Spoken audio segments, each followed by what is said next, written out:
Қайырлы күн, әріптестер. Бүгін біз әжемнің сарқыты деп аталатын әдісті талдап талқылаймыз.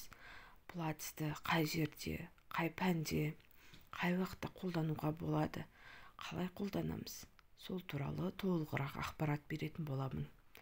Сіздермен каналыма жазылып, лайк басуларыңызды сұраймын. Әжемнен базарлық деп аталатын әдіс үй тапсырмасын қорқытқанда және сергіту мақсатында қолданылады.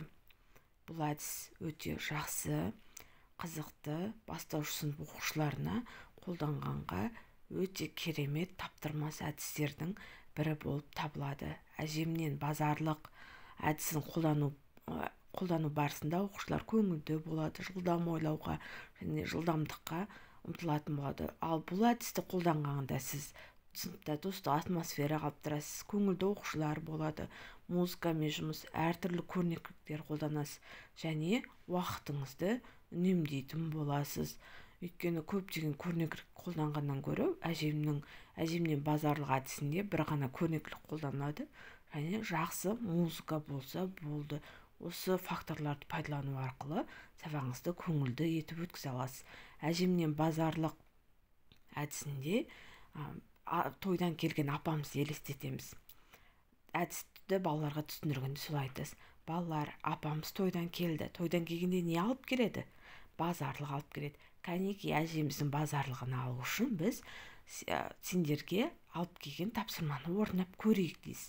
Ол үшін сіз фольгамен қапталған үлкен көлемді конфет жасап аласыз. Бірнеше конфет жасасаңыз болады, бір конфет жасасаңыз болады, өз фантазияңызға қарай. Бұл конфеттердің ішіне сұрақ жазсаңыз болады, болмаса сұрақты өзіңіздің есіңізде сақтап, болмаса қағазға сақтап, жазып алсаңыз болады. Конфеттің формасын жасыл түсті, қызыл түсті, әртүрлі түсті қылып жасасаңыз болады. Кәмпит неғұрлым көлемді болса, соғұрлым жақсы. Өйткені бұл күнделікті сабағыңыз, ары қарай сабағыңызға қолдануға арналған таптырмас әдістердің бірі болып есептеліне береді. Ол үшін бұл әдісті бастау үшін сыныбыңызды ортаға шақырасыз. Балаларыңыз үлкен шеңбер болып тұрады.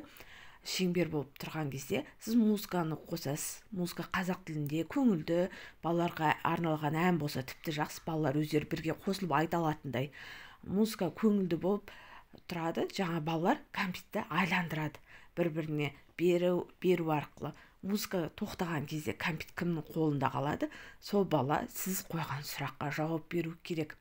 Егер оқушыңыз аз, шағын жиналған мектепте жұмыс істесеңіз, жаңа конфетті 7-8 қылып жасап алсаңыз болады. Ал егер оқушыңыз көп болса, бір конфет әлде 2 түрлі конфет жасасаңыз, сол да жеткілікті деп ойлаймын. Мұндағы бір үлкен плюсі оқушылар командамен жұмыс істейді. Осы әдіс пайдалы болды деп ойлаймын. Назарларыңызға рахмет.